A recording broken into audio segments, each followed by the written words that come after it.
Hello and welcome to the sixth session of Developmental Reading. Remember that this is based on the same titled book that was written by Araceli M. Villamin, Evelyn S. Salazar, and Wilhelmina Gatmaitan. This is Sir CJ delivering you session number 6. Remember that we're still under chapter number 1, the nature and psychology of reading. Reading is a key which admits us to the world of thought, fancy, and imagination. It enables us to see with the keenest eyes, hear with the finest ears, and listen to the sweetest voices of all time. That's quote by James Russell Lowell. This is a sixth session. Let's see it.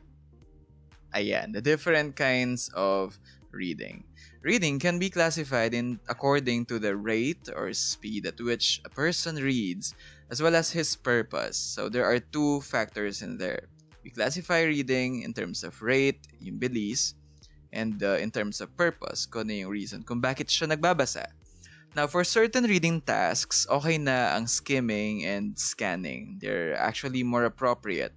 To get the gist of something, the reader needs to be able to skim materials quickly. Skimming as a process is reading by the signposts or clues in the selection. Isa itong uri ng mabilis na pagbabasa in which the reader reads headings and topic sentences and spot reads parts of paragraphs, not really kumbaga word by word. By identifying these markers, nag-skip tayo ng mga parts ng paragraphs. We skip some materials which are not actually of immediate interest. Skimming can also be very effective as a preliminary step to reading a selection more thoroughly. Like if you're presented with a text, some of us are going to look at the first page and maybe look at the read the title and maybe look for those words in the title dun sa mismong pages or page ng text. We do that because we are trying to get an overview of the material. Now, scanning on the other hand is glancing through a page to locate a particular kind of information. Now, for example, a student may scan through names in the telephone directory or maybe scan for a word in the dictionary. The thing that you're really looking for is something that you already have in mind. Okay, so or halimbawa, if you're doing a reading comprehension check and then nandun sa may question tinatanong kung saan yung setting nung place or kung anong year nangyari or ano yung date kung kailan nangyari yung event na to dun sa story, we usually scan. We don't skim. Okay, so it's like when we scan, we're really looking for a very, very specific kind of information. Scanning requires the reader first to identify some keywords or phrases related to the information sought, and then to focus attention on just those words as he glances over a page. This specifically happens kapag kailangan natin talaga yung information or kailangan natin siyang malocate the soonest time possible. So we can't really give our attention to all of the parts of the text. We just really have to focus on some parts of it. Especially yung mga parts lang talaga na meron ng mga words na hinahanap natin. Now, the third kind of reading is idea reading. It is rapid reading for the main idea. We move swiftly, the eyes catch large phrases at each glance and register in the brain only the most significant words in those phrases. Idea reading means making quick decisions as to the relative importance of the different clues and rapidly associating them with ideas assimilated in previous experiences. I think when we do idea reading, we're mostly checking, right? I mean, as a teacher kasi parang feeling ko, yan yung ginagawa kong kind of reading when I am reading student-made kind of article and I don't really parang kumbaga I read to kind of really relate to what this student is talking about pero not like in a very deep manner. You know what I mean? Ayan. Now, exploratory reading naman is done when one aims to get a fairly accurate picture of a whole presentation of ideas. Materials that call for this type of reading contain few headings and cues and require more concentration.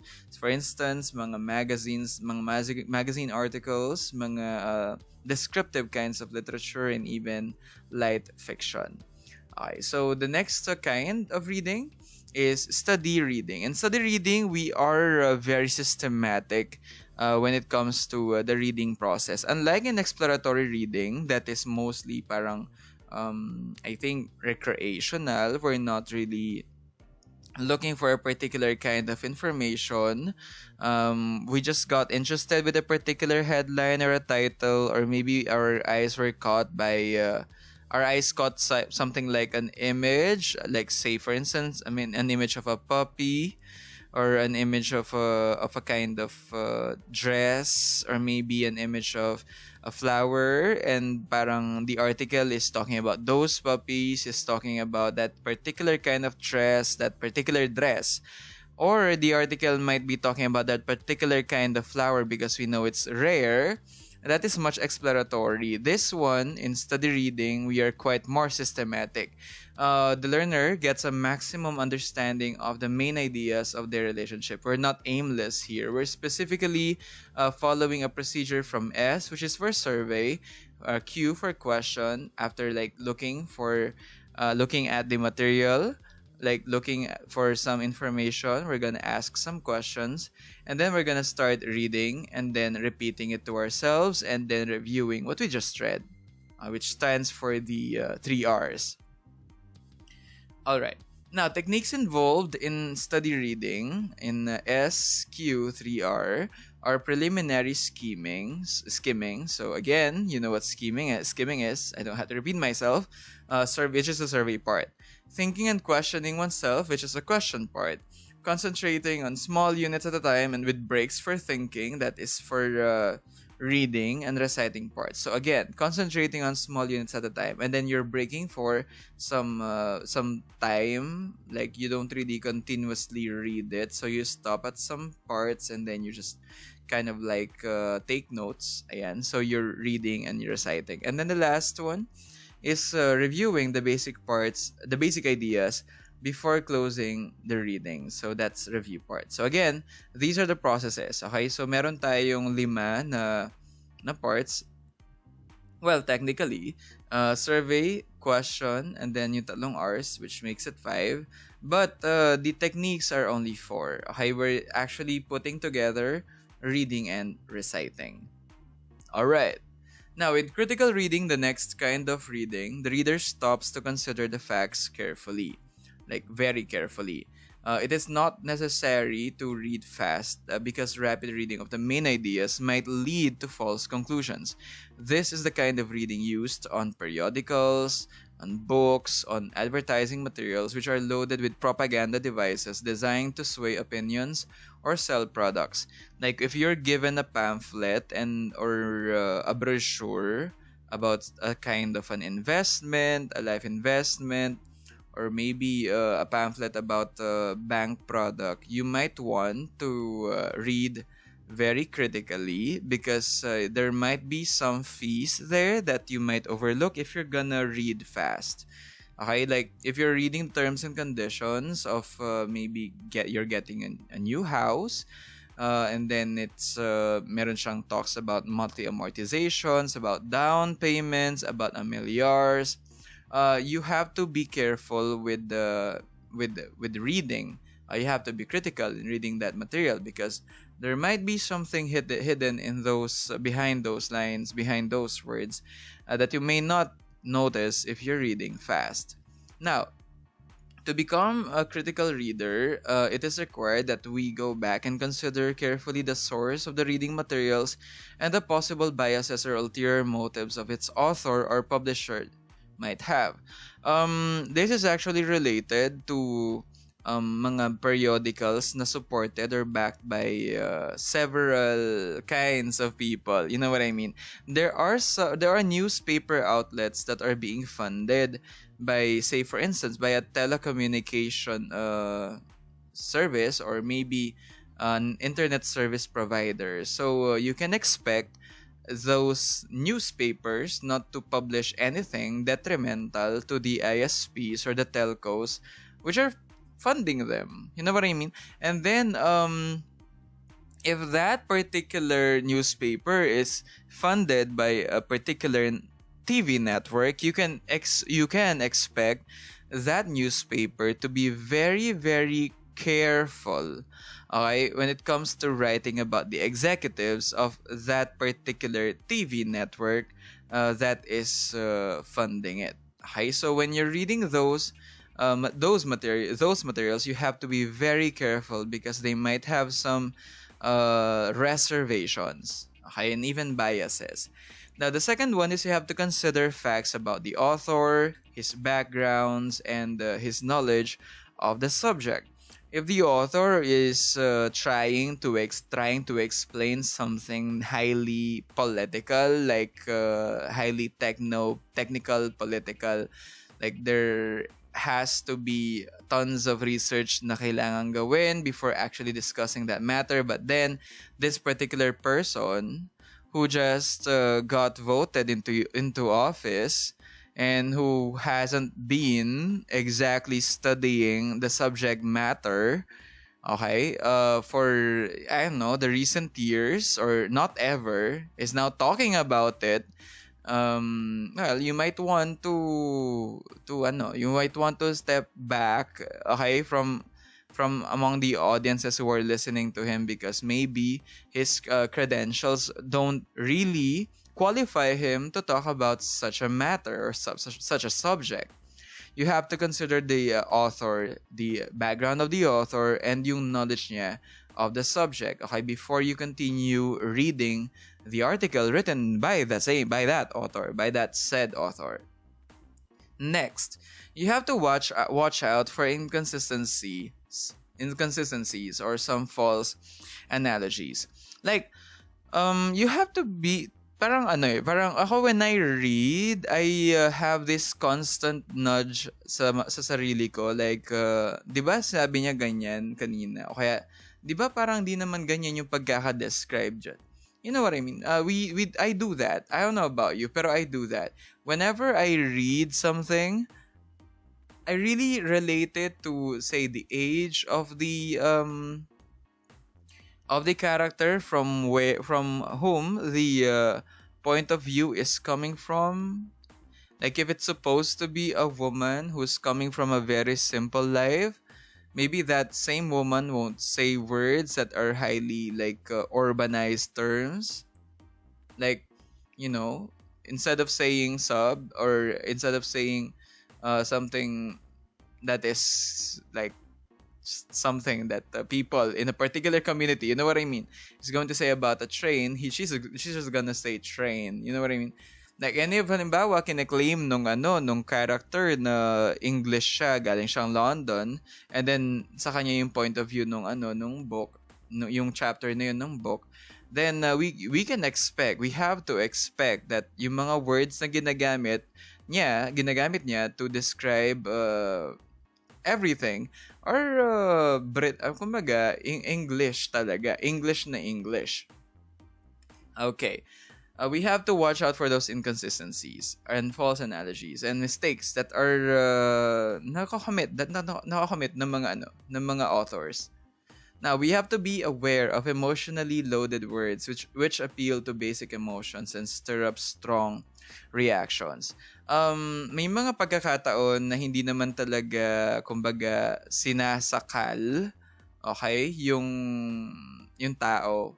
Like, di naman siya, kumbaga, sobrang pinipilit into doing something na hindi naman niya gusto. Maybe parang minomotivate lang naman siya. Okay? Wala namang ginagawang masama sa kanya. Okay? So, kumbaga, if we say na parang sinasakal siya ng kanyang asawa, parang it's different from parang in-encourage lang siya. Hindi naman siya like tinutulak ng wala siyang choice. Alright? That applies to other topics as well. Like, say, for instance, in politics, if someone is writing an essay about a particular politician, and then ang sabi niya is parang napakamakasarili niya nung politikong ito. Kasi ganito siya, ganyan yung mga ginagawa niya. Maybe we have to kind of like tone down the terms that we're using. Maybe hindi naman talaga siya makasarili. Maybe meron namang parang research talaga behind his actions. May mga dahilan naman siya sa mga ginagawa niya, and maybe we could consider that. All right. Now, even so, we always have as authors to be very careful, not to evoke a kind of emotion that we never really meant to, kumbaga, evoke in the first place. So, there are authors out there who were simply suggestive or who are simply pushing the public, or not really pushing, who are simply parang redirecting the public into a particular a specific kind of mindset. They're not really dragging the public. Okay? They're just redirecting the public, because dragging the public is different from redirecting the public, which is actually me making a point. Okay? So that is it for that kind of reading. The next kind of reading is analytic reading. It is the type of that demands careful attention to each word and its relative importance in relation to other words in the sentence or paragraph, or maybe in the entire article. Reading mathematical theorems and problems, scientific formulae, and certain definitive statements of key ideas require a questioning mind. There are a lot of physical relationships, and if we are going to miss out on some cues, like say for instance, the object started at rest, or maybe the object came to a stop, or yeah, the object reached a maximum height, or yeah, the object is falling freely, or neglecting air pressure. Those are simple words, and they might actually mean numbers in physics. And we have to be very careful not to oversee them. Okay? Because in physics, if you overlook, not oversee, okay? We have to be very careful not to overlook them. Because in physics, if we overlook those kinds of words, more or less, our solutions are going to fail. Alright. We now proceed to the guidelines of effective reading. Now, how may one read efficiently? The college student or even high school student must have a clear picture of his goals or her goals. For successful reading, a reader must improve reading comprehension, yung pag-intindi niya ng text, as well as rate yung speed niya. Acquire the skills needed to read materials that vary in difficulty. Adjust his reading speed to suit his purposes and the nature of the material he reads. As a reader, I think this is implying na we have to read various kinds of materials so that we'll get to get the feel of the reading experience, like a really holistic feel of the reading experience. Compare that to simply reading one kind of article. Like if you're highly technical, if you just read, highly technical books, highly technical articles, that might actually make you parang siguro incapable of appreciating texts that are quite creative in nature. Next, prepare for specific uses of reading, that is for extensive or intensive reading. Skills in reading newspapers and novels may differ from those needed in reading experiments, reviewing for examinations, and preparing term papers. If you're simply reading for for your own pleasure, like when you're reading newspapers or novels, those techniques, yung mga approaches mo, yung mga practices mo sa pagbabasa ng, just for pleasure, may not be actually applicable when you're reading experiment reports, no? It may not be applicable when you're reviewing for examinations, or maybe when you're preparing for term papers. Okay, so be careful. Be very, very careful not to mix them up, your approaches, your techniques. Now, the third one, For you to become an effective reader, kailangan you grasp learning content so as to gain information on different fields. Kailangan siniseryoso mo yung binabasa mo. Hindi ibig sabihin na English major ka na gusto mo itong mga local literary pieces na binabasa mo ngayon. Ibig sabihin nun na hindi mo magugustuhan yung mga sinulat ng mga authors from other countries. Okay? You have to give yourself the freedom to read about them too. And maybe if you're now parang tapos ka na, or I don't know, maybe if in one of the novels that you read na parang mga scientists yung mga bida and they have these jargons and now you're quite curious about neuroscience, maybe you want to read some, a textbook for neuroscience. Go ahead and read that. All right. Again, an effective reader is someone who gains information on various fields by reading. Now, a good socializer or conversationalist keeps himself informed of the latest events in his community, his country, and the world. The fourth one is an effective reader uses reading to improve skills in listening, speaking, and writing. The three other macro skills. You use reading para mas maging effective kang tagapakinig, para maging mas effective kang tagapagsalita, at mas maging effective kang manunulat. Alright? They're very much connected, trust me. The fifth one is to be an effective reader is to be an independent learner through the use of effective study habits, not just in school, but also at home and basically in real life. Okay? In real life. Kasi parang as a student, parang we tend to just survive, no? And we use these routines, like we have these routines, these activities, these rituals, which we think are only parang useful for school. When in fact, yung mga times na parang nagtsatsaga tayo, yung mga times na parang nagpapakapagod tayo, yung meron tayong approach para di tayo ma-burnout, para di tayo sobrang ma-stress sa pag-aaral. Kasi we know na kapag na-stress tayo, na-burnout tayo, malamang kababagsak natin yun. So, dinidisiplina natin yung mga sarili natin. You know that, yung pagdidisiplina natin sa mga sarili natin, yung mga routines na yun, they might actually be really, really, really important life skills. Alright? So, when you're a good reader, that might also lead to changes in the way you do things. Okay? Not just in school and at home, also in real life. Now, to become an effective reader, you have to refine critical thinking skills by evaluating and appreciating what you are reading. My practice is this. May mga times na nagbabasa ako just for the sake of, like, may magawa lang ako. Pero ang totoo nun, talaga wala akong naintindihan sa binabasa ko. So what I do is I don't really move forward sa binabasa ko if I know na hindi ko naman talaga siya naintindihan. So what do? I might have read, say, 10 pages, pero I am not going to move my bookmark forward. I am just gonna let it stay dun sa pinakaunang page na binasa ko for the day and reread everything when I'm actually in the mood. Okay.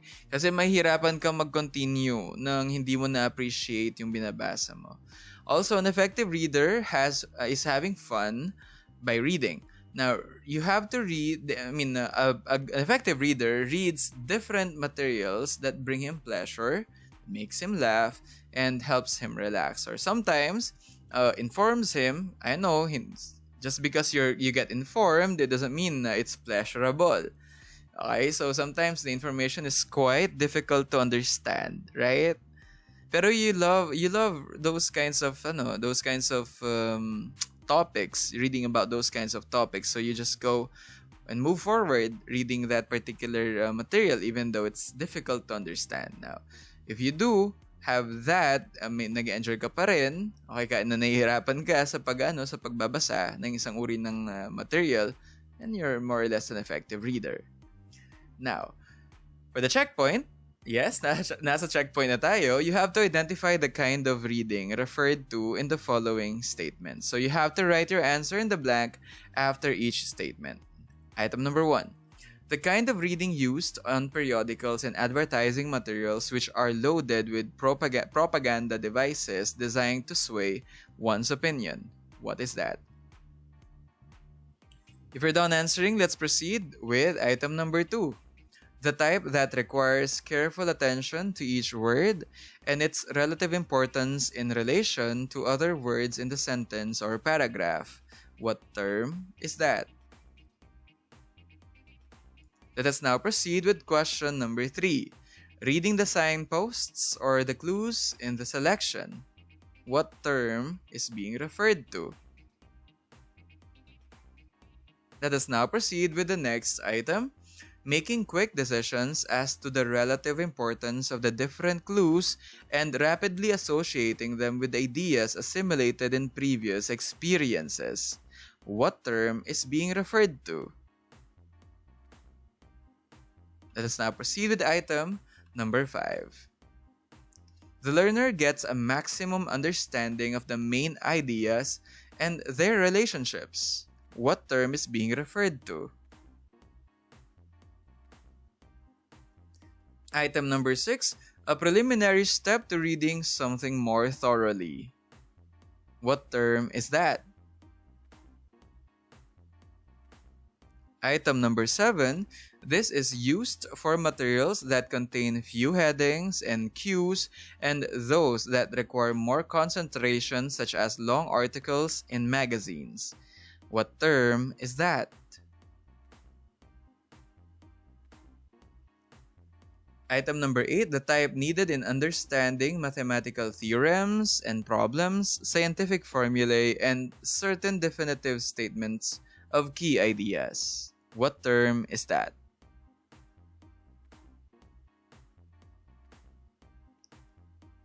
Next item. Item number 9, concentrating on small units at a time with breaks for thinking and note-taking between units. So, what kind of reading is being referred to?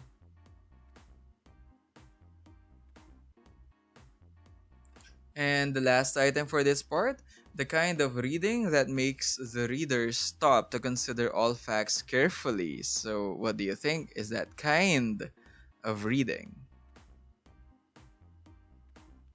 We now proceed to the next part.